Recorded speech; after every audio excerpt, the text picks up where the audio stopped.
I am Chef Brian Peffley, and I'm with Robert Coral. We're the culinary and pastry art instructor here at the Lebanon County Career and Tech Center. I've been thrown under the bus by Chef Arnold, so we are going to go ahead and do our chop challenge. The 4 ingredients that we were given was salmon, we were given sweet potatoes, honey, and coconut milk. So we got 3 sweets and a fish. So we're gonna go ahead and show you how we utilize each one of these items to the best of its ability. And we're first gonna start off with a salad that utilizes the honey and the sweet potatoes. And Chef Coral's gonna do that. So we're gonna hand off the camera and Chef Coral's gonna take it from here. Okay, so I have to give homage to my mother-in-law for this salad. This is a salad that she had done for us many years ago, and I took the recipe from her because I liked it so much. And oddly enough, it is a honey-based dressing for this, so this is what we're gonna do, okay? So I guess we need to go turn off this fish, yeah. Okay, I'm gonna go take and follow Chef as he goes to that. And I'm gonna go over here because I already have some of our salmon going here, which is our next dish. And that's what our final product is gonna be. So we're gonna leave that in there so it stays warm. And then we're gonna head back here to Chef Coral. So it's real simple. The dressing is sugar, cider vinegar, honey, fresh lemon juice, paprika, ground mustard, grated onion, celery seed, salt, and vegetable oil. So what you really want to do first is take the first 9 ingredients, and these recipes are all going to be given to Autumn to put up on a PDF so everybody can have them. Take the first 9 ingredients, mix them together, microwave it a little bit, okay, just so you get to dissolve that sugar. And then you're gonna go ahead and you're gonna whisk in your oil, okay? So then what you're gonna have is this thick, tangy dressing that you see right here then, okay? That's after it sits, it'll get congealed like that, okay? So this salad consists of baby greens or spring mix, mandarin oranges, bacon, strawberries, toasted almonds, and this is not normally what we put on this salad, but we know that this is a great item to give you a little more extra crunch in your salad. So all this is a spiral cut sweet potato that's been fried at about 300 degrees, little salt, and that's it. Okay, so in order to do this, we're gonna go ahead and we're gonna put about half of the fruit in here because we wanna garnish it up when we're all said and done here. So we're gonna take some of the fruit, put it in here, take a little bit of our bacon, put it in here, a little bit of our almonds, like so. And then at this point, we're gonna go ahead and take the dressing and swirl it on here. Now, just like with any dressing, you don't wanna dress this salad until you're about ready to do that. And then, because it will wilt it gets heavy on it, okay? So we're gonna mix this around. Get this all mixed around, and before I get it too far, I'm just gonna give it a little shot of pepper and a little bit of kosher salt there, okay? And we'll go ahead and we'll mix this up then. And just try to get a nice coating on the leaves. This is great to set this up ahead of time, you know, and then I would dress it right as I go out and let people dig into it. And we've run it here for our advisory committee and everything like that. And I've given this recipe away to I don't know how many people now. But so we're gonna mount some of this on here, like so. Okay, to give yourself a nice portion. All right, and if you want, you can put a little bit more bacon on the top of it. Everybody likes bacon, right? Okay, maybe 1 or 2 more strawberries, just to highlight the color of it a little bit, because you know how it is when you do something like this, it all slides down to the bottom. And then we're gonna go ahead and take a little bit of our fried sweet potatoes and mount that right here onto the top of the salad like that, okay? So this would be your berry mandarin salad with your sweet potato crisps on top of it. Excellent. Okay. All right, so we utilized in there our honey and our sweet potato, all right? And then we're gonna go ahead and we're gonna go on to our main entree. And our main entree, we kind of went back to our old roots, and I'm gonna pass that off to Chef. And we went back to our apprentice days, and what we did was we looked at some of the things that we utilized in the past, and one of the things was kulibiak, which is a fish enrobed in dough. It's like a beef Wellington, but it's Russian. It's a Russian backed dish, and it's usually done with brioche. So we made brioche dough. The recipe is in our packet for chef. So I have this chilled. I made that this morning, so it's nice and cold. So the first thing I need to do is I need to take this dough, and I'm going to go ahead and dust my table here, and I'm gonna roll this out. So what this is gonna use up is I'm going to be able to use in this recipe, obviously my salmon that I needed to use in my secret ingredients. And then I'm also going to be using my, what's the other one? Oh, the coconut milk. Yeah, the coconut and we'll show you milk. that here in a second. Yeah, in fact, while I'm rolling this, chef, if you don't mind taking the, quart bouillon. So over here is our quart bouillon, okay? It's not your typical quart bouillon. As you can see here in the recipe, water, white wine, coconut milk, okay? So what we did here is we substituted out some of the water and used coconut milk instead. Got some carrot slice in there, minced onion, parsley stems, thyme leaves, and some peppercorns. So obviously our poaching temperature here, anywhere from 160 to 180, okay, in that range. What we did is then we took the salmon fillet, all right, as you can see here, and took it and put it in there until it is almost done. It's still a little bit pink in the center, okay, like that. But it is infused a wonderful flavor here. Chef and I were commenting earlier it smells how great. well this smells.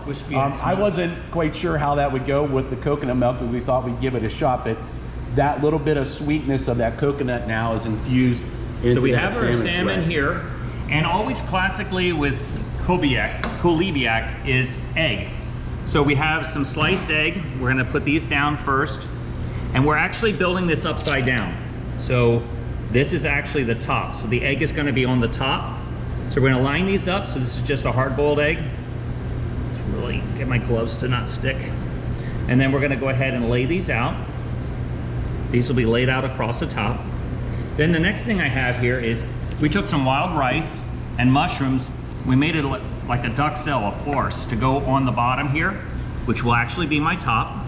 So I'm gonna press this down. So this is a mixture of wild rice and white rice, and we did put shallots in there with it as well. Sometimes people within this mixture, instead of slicing the eggs like we did, they'll just chop it up and put it right in that mix. And same with the salmon too. Yeah, I think it's a better presentation. Yeah, I think it'll look much prettier when we go to present it. So I'm gonna take the salmon, I'm gonna flip it upside down, okay? Then I'm gonna take some of this farce, and what I'm gonna do is I'm gonna take it in my hand, and I'm gonna pack it in my hand and make a long cylinder of this. And I've learned this from doing it the second time, because if I push too hard on this salmon fillet, it'll just break apart, and I don't want it to break. I want to try to keep it intact.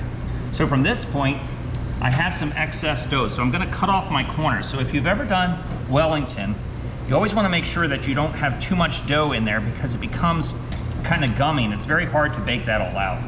So we're gonna put that off to the side, and I'm gonna go ahead and take my egg wash, and I'm just gonna lightly egg wash. This is my glue. All right, this is gonna hold it all together for me. All right, so the first thing I'm gonna do is I'm gonna take my ends. I'm gonna take my ends, pull that up and over, tuck that in, pull this end up and over, tuck that in. Now I'm a little long on this side, so I'm gonna cut that off. I'm gonna pull this up and over, like so. I'm gonna crimp that underneath, make sure I have that nice and tight. And I'm gonna repeat the same process on this side. Roll that up and over. Now I have a little bit of excess dough, and what's nice is if you have some shears, you can just come in here and cut that excess off, because I don't want to have a big glob of dough on the bottom. Then from here, like I said, it's upside down, so we're going to take it and we're going to roll it onto my hand like so, onto the parchment paper. All right, and then I'm going to take it, make sure that I'm completely sealed all the way around. I'm going to go ahead and take my egg wash, and I'm going to brush this with some egg wash, okay? And then I'm gonna come in here, and I'm going to show you by just taking your scissors, we're gonna come in here and make little shells. It looks like scales on a fish. So we're just gonna go ahead and do that all the way across. And chef, if you don't mind, if you wanna go over to the oven, and I'll keep working on this one. We'll look at the one we have here in the oven. Okay, and you can see there what it looks like. Had to grab a mitt, sorry. And as you can see here now, look at that coloring there on the fish. Okay, and Chef did a wonderful job. He did a little deco on the top of it, if I can get a hold of it here. All right. Yeah. So this is where it gets a little time consuming because you're snipping all the way across. All right. So you would do all the way across like I did there on that one, and then this is the little fish that I just hand cut out, and then that little guy goes on the top. Yeah. Once you finish doing out the scales. And wash it. Now you notice how these little points, as you see chefs making those little points, how they brown and go a little darker here with that. Now if I touch this outside of the kubiak is very firm. Okay, so this one you're supposed to let them sit for like 15 minutes. So that's kind of like why we had this one sitting here, and then we're going to go ahead and put it in the other one in the oven. But you should let them sit just like you're doing meat or something. Let it rest a little bit, let it finish out cooking in there. Everything's getting hot and steamy and good in there. All those flavors now are getting married together with the rice and the shallots and the mushrooms in here, and then the essence from the court bouillon is doing the same thing. So once you have that together, you put your garnish on it like that, and we bake it in the oven. It takes about 30 minutes at 325. We lowered the temperature because we noticed that the spines were getting a little bit sharp and too dark, and we want to make sure we had a nice even color. So that's where we end up. Egg wash the base, did not egg wash the fish, because what I'm going to do is I'm going to use my last element on this then, and I'm going to brush it with the honey. So I'll have in here my salmon and my honey. All right, and that's how I utilize that. So I didn't use any of the sweet potato in this item here, but I did use the coconut milk in the fumet that we poached the salmon in. So to finish out all of this, of course, as a pastry chef, gotta have dessert. So we're gonna walk over here and I'm gonna show you what we did with dessert. So I love Southern traditional desserts. Everybody knows that I'm not a deconstructive kind of guy. If I want to put my dessert together, I'll have my pastry chef do it. So Cher and I always laugh about that because I am not a deconstructive. I'm a classic French taught pastry person. So what I have here is a sweet potato pecan pie. I did a short dough crust, and then I did a basic sweet potato, a pecan pie, and then I incorporated sweet potatoes into the filling, and then put the pecans in, poured the filling over top. Obviously pecans float, and then you get this nice glaze. I took some honey, glazed the top off, and then on here I used some coconut milk.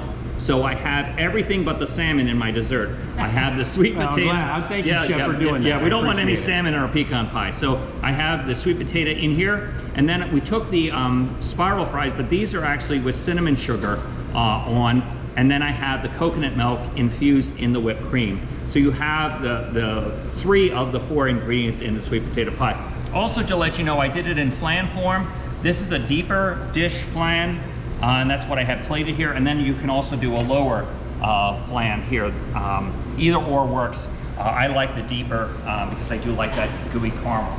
So in closing, as you saw us put it all together, at the end of this video, we will do some still shots and have you some nice close-ups that you can see the kulibiak that we actually have cut open, and you can see what it looks like inside. So I hope you enjoy our presentation. It was an honor to serve you.